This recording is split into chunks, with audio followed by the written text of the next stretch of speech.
Hey everyone, so today I'm going to be taking you through a kettlebell squat and a kettlebell deadlift and the differences between those two exercises. A kettlebell squat or any kind of squat is going to be a knee dominant and a quad dominant exercise. Deadlift is going to be a hinging exercise, which is a glute dominant exercise.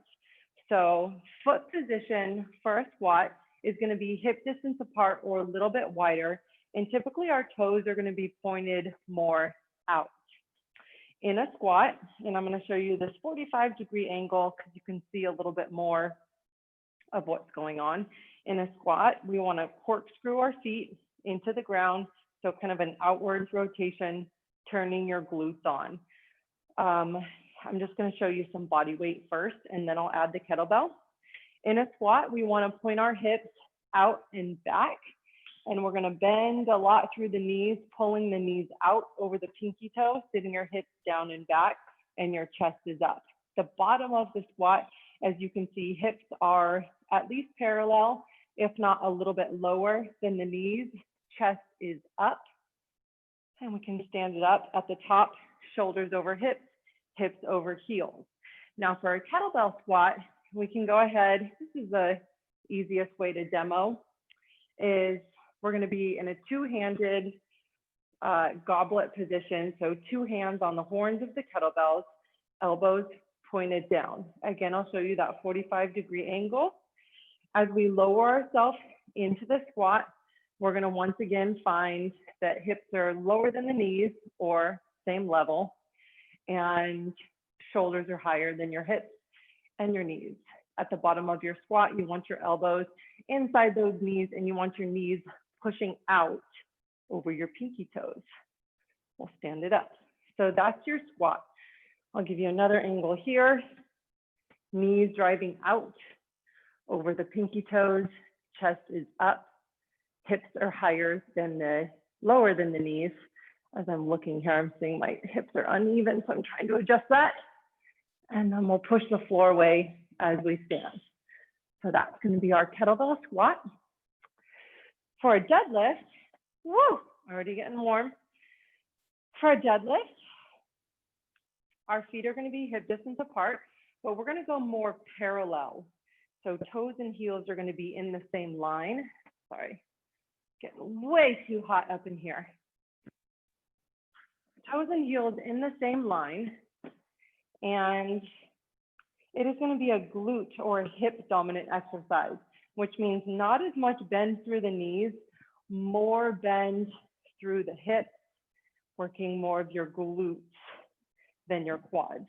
So from the front, we're going to line up that kettlebell right in between your feet, so it looks like the letter H.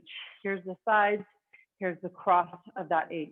You're going to push your hips back, bending your knees enough that you can grab the handle of the kettlebell. We're going to break the handle with your hands, pulling your shoulders down and back. From the 45, hands on your hips, hips back, abs pulled in, find that handle, break the handle. Now we're just going to simply stand it up.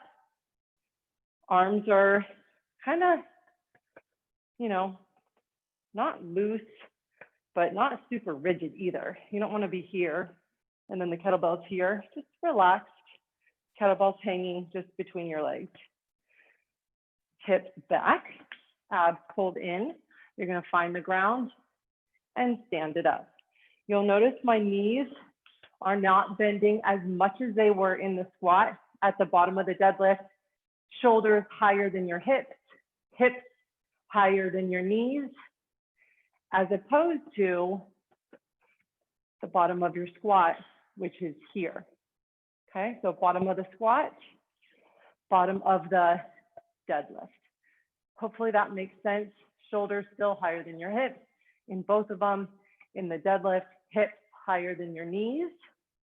In the squat, knees higher than your hips. Okay, so squat is going to be quad dominant, knee dominant. Deadlift is going to be glute and hip dominant. Hopefully that makes sense.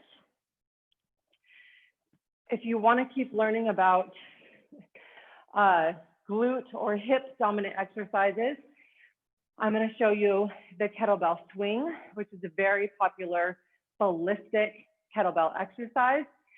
Other ballistic hip hinging kettlebell exercises that we do a lot of are cleans and snatches. Those are all derived from the deadlift. So a lot of people know what a squat is. The deadlift is a little bit less intuitive, and from that deadlift hinging position are where we get things like swings and cleans and snatches. So I'll show you that one more time. We get things like swings. I'll just show you a single arm swing for the purpose of this. Cleans and snatches. So I'll do a couple of videos, one video on swings, and then a video on cleans, and a video on snatches to break those down for you. Hopefully that was helpful learning the difference between a squat and a deadlift. Thanks for watching.